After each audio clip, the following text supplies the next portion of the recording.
네, 지난 8월 한국인 대학생이 캄보디아에서 숨진 사건과 관련해 현지 수사당국이 중국인 3명을 체포해서 재판에 넘겼습니다. 캄보디아 국영 AKP 통신은 캄보디아 캄포 지방검찰청이 살인과 사기 혐의로 A씨 등 30, 40대 중국인 3명을 구속 기소했다고 전했습니다. 이들은 캄포주 복고산 인근에서 20대 한국인 대학생을 살해한 혐의를 받고 있습니다. 캄보디아에서 한국인 대학생을 고문 끝에 숨지게 한 용의자 중 한 명이 2년 전에 발생했던 강남 학원가 마약 음료 사건에 가담했다는 주장이 제기됐습니다. 캄보디아에서 발생한 한인 대상 범죄를 추적해온 자경단 천만은 지난 8월 캄보디아 캄포주 복고산 지역에서 20대 한국인 대학생 박모 씨를 살해한 주범으로 중국인 리모 씨를 지목했습니다. 리 씨는 마약 전과가 있고 2023년 4월 서울 대치동 학원가에서 발생한 마약 음료 사건에서 유통 총책을 맡았다고 천만은 주장했습니다.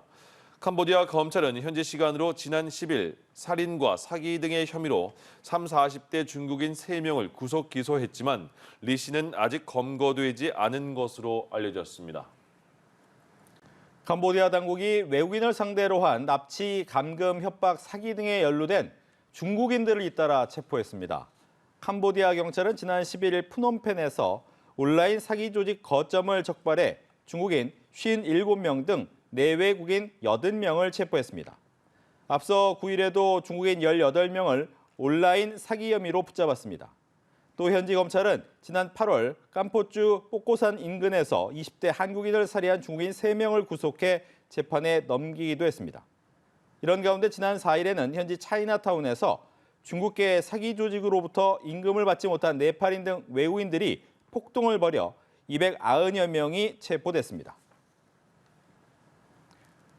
최근 캄보디아에서 한국인을 상대로 한 납치와 감금 사건이 잇따르고 있는 가운데 온라인에선 여전히 고수익을 미끼로 청년들을 유인하는 구인글이 넘쳐나고 있습니다. 오히려 감금이나 폭행은 없다는 문구로 안심시키며 접근하는 경우도 많은데요. 차승은 기자가 보도합니다. 통장을 사고 파는 불법 사이트입니다. 이 사이트의 구인 구직 게시판에는 동남아시아와 중국 등 해외에서 일할 사람을 구한다는 게시글이 하루에도 수십 개 올라옵니다. 게시글을 클릭해보면 한 달에 수천만 원을 벌 수 있다. 빠르게 벌고 본인 인생 되찾으라는 등의 달콤한 말로 구직자들을 유혹합니다. 최근 잇따르는 캄보디아 납치 감금 사건을 의식한 듯 감금이나 폭행은 없다. 안전하게 운영되고 있다며 안심시키는 문구를 앞세운 글들도 적지 않습니다. 이른바 대포 통장을 제공하면 큰 대가를 주겠다는 건데 말만 믿고 출국했다간 도착과 동시에 납치, 감금을 당하고 범죄에 가담하게 되는 경우도 있습니다. 이제 소통방에서 사람들이 이제 생활이 힘들고 하니까 다 장을 팔러 간다고 얘기를 했어요, 많이. 근데 그 간 사람들이 연락이 하나도 안 돼요. 불법 사이트뿐만이 아닙니다. 해외 한인 커뮤니티나 동호회 커뮤니티에서도 여전히 고수익을 보장하며 해외로 유인하는 게시글들을 쉽게 찾아볼 수 있습니다. 중고거래 사이트에서도 캄보디아에 서류를 가져다 줄 분을 찾는다는 글이 공유됐다가 삭제됐습니다. 이런 구인글 대부분은 보이스피싱, 불법 도박, 리딩방 사기 등 온라인 범죄에 연루되는 통로가 되고 있습니다. 전문가들은 터무니없는 조건은 범죄일 가능성이 농후하다며 절대 현혹돼서는 안 된다고 경고합니다. 터무니없는 조건 또는 그 계약을 빌미로 해서 본인이 스스로 그런 그 위험에 빠지는 것은 일종의 그 희망적인 자기 기만에 빠져 있다. 잘 모르고 있는 사람들을 대상으로 해서 많은 홍보가 또는 그 단속이 필요할 것으로 봅니다. 경찰은 의심스러운 해외 구인 게시물을 상시 모니터링하고 관련 게시글을 차단하거나 수사에 착수하겠다고 밝혔습니다. 연합뉴스TV 차승은입니다. 중국 외교당국은 캄보디아 경찰이 지난달 범죄 조직 피해자인 중국인들을 구출하고 중국인 용의자들을 체포했다고 밝혔습니다. 신화통신에 따르면 어제 캄보디아 주재 중국 대사관은 캄보디아 경찰이 최근 중국인들의 안전과 관련된 사건을 해결했다고 전했습니다.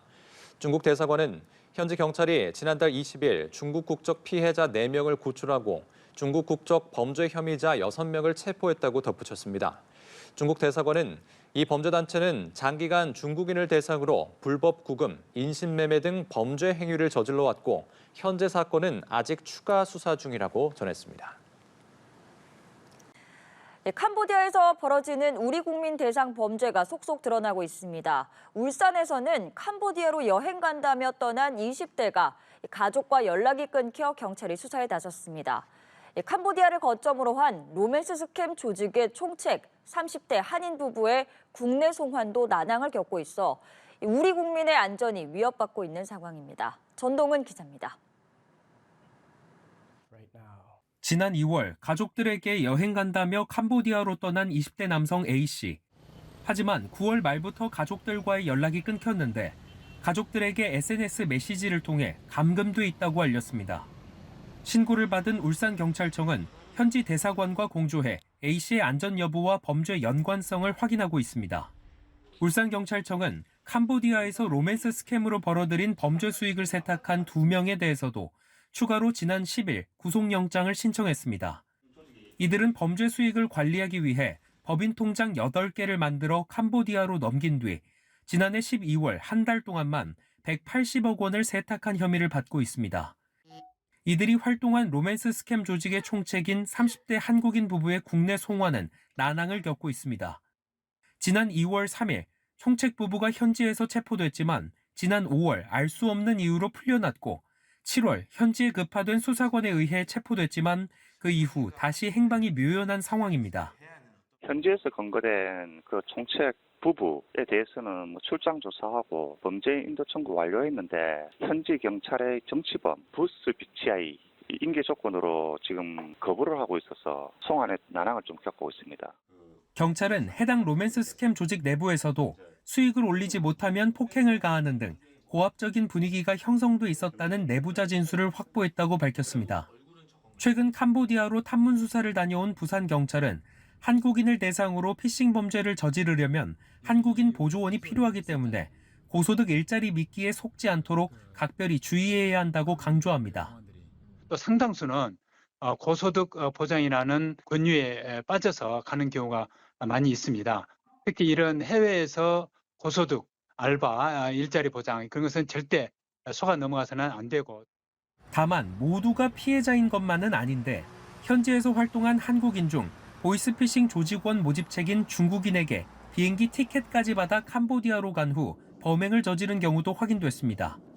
지난 5월 대구지법은 캄보디아에서 은행 콜센터 상담원을 사칭해 낮은 금리로 대출을 해주겠다며 20명을 속이고 총 3억 742만 원을 가로챈 혐의로 기소된 30대 남성에게 징역 4년 6개월을 선고했습니다. 연합뉴스 TV 전동훈입니다. 최근 캄보디아에서 한국인을 상대로 한 감금과 고문이 잇따르는 가운데 현지 실상은 물론 범죄 수법까지 속속들이 드러나고 있습니다. 총책은 주로 중국인으로 총까지 들고 감시까지 벌이고 있는데요. 그 현실이 각종 판결문과 인권단체 보고서를 통해 속속 공개되고 있습니다. 김교희 기자입니다. 부산지법은 캄보디아에서 연애 빙자 사기, 이른바 로맨스 스캠에 가담한 일당 3명에게 지난달 실형을 선고했습니다. 이들은 지난해 7월경 해외에 가서 일하면 돈을 많이 벌 수 있다는 지인 소개로 캄보디아 바벳 지역에 마련된 사무실로 찾아가 사기 범죄 조직에 가입했습니다. 이후 자신을 여성이라 소개하며 SNS를 통해 피해자들에게 접근한 뒤 친분을 쌓고 돈을 뜯어내는 일명 콜센터 팀원으로 활동했습니다. 콜센터 직원들은 자신의 컴퓨터 화면을 비추는 CCTV가 설치된 곳에서 하루 12시간씩 근무하며 지각이나 조퇴 시 벌금을 내야 하고 실적이 부진할 경우 오후 11시까지 야근을 해야 했습니다. 귀국을 원할 시엔 친구인 조직원 1명을 인질처럼 남게 했습니다. 특히 지인들이 이런 숙박료, 항공료 무료고 가서 네가 해외에서 돈을 많이 벌 수 있다고 유혹하는 경우도 많습니다. 이거 100% 피싱 사기 이런 브로커들이 하는 이야기니까 절대 속아 넘어가서는 안 되겠습니다. 총책은 중국인으로 지난해 1월부터 캄보디아와 라오스 등에서 범죄 조직을 운영했으며 사무실 건물 입구와 각 층에 총을 든 경비원을 배치해 이탈을 감시했습니다. 경비원이 문 안쪽에서 근무를 하고 있었고 한번 들어가면은 쉽게 나올 수 없는 그런 구조라는 것을 알게 되었습니다. 국제인권단체 엠네스티가 지난 6월 발표한 보고서에 따르면 파악된 캄보디아 감금시설만 53곳. 최근 2년간 캄보디아 범죄조직 피해자 58명을 인터뷰한 결과 45명은 직간접적 고문에 노출됐고 23명은 인신매매를 당하거나 목격했다고 증언한 것으로 파악됐습니다. 잔혹한 범죄 행위를 서슴지 않는 캄보디아 범죄조직의 실상이 낱낱이 드러나고 있습니다. 연합뉴스TV 김규입니다. 미국과 영국이 캄보디아에 본사를 둔 국제 사기 조직을 강력 제재했습니다. 한국인을 감금하고 범죄에 동원하며 고문, 살해까지 한 충격적인 실태가 드러난 가운데 다른 나라들도 벼르고 있었다는 듯 칼을 빼들었습니다. 강은나래 기자입니다. 미국 재무부 해외자산통제국과 금융범죄 단속 네트워크가 영국 정부와 공조해 미국과 동맹국 국민을 대상으로 한 사기 조직을 제재했습니다. 제재 핵심 대상은 캄보디아에 본사를 둔 프린스그룹. 프린스그룹은 캄보디아 등에 카지노와 사기센터 단지를 세우고 대리인을 통해 운영에 관여해온 것으로 확인됐습니다. 미 정부는 초국가적 사기로 미국민들이 수십억 달러 피해를 입었다며 특히 프린스그룹은 인신매매와 현대판 노예제로 운영되는 사기 단지의 범죄를 은폐하고 있다고 지적했습니다. 이에 프린스그룹을 초국가 범죄 조직으로 규정하고 수장인 천주 회장 등에 대한 146건의 제재를 시행한다고 밝혔습니다. 현재 도주 중인 천주 회장을 사기와 자금 세탁 등 혐의로 기소한 데 이어 한화 21조 원 상당의 비트코인을 몰수하기 위한 소송도 제기한 상태입니다. 1987년 중국 태생의 천주 회장은 캄보디아 국적을 취득하고 키프로스와 바누아투 등에서도 시민권을 매입한 것으로 알려졌습니다. 이와 별도로 미 재무부는 자금 세탁에 가담한 캄보디아 금융사 후이원 그룹도 미 금융체계에서 차단했습니다. 세탁 자금의 규모는 5조 7천억 원 정도로 북한이 해킹한 가상화폐 일부도 포함된 것으로 추정됩니다. 영국 역시 천주 회장과 그 측근 등이 소유한 런던의 230억 원짜리 고급 저택과 1,900억 원 상당의 아파트 등 부동산 자산을 동결했습니다. 가디언은 천주와 프린스그룹은 전 세계 피해자들을 속이고 인신매매하고 고문했다며 최근 한국인 대학생 사망 사례를 전했습니다. 국제범죄 조직의 사이버 사기와 자금 세탁이 세계적인 사회 문제로 번지면서 각국 정부의 합동 대응이 본격화하는 분위기입니다. 연합뉴스TV 강은나래입니다.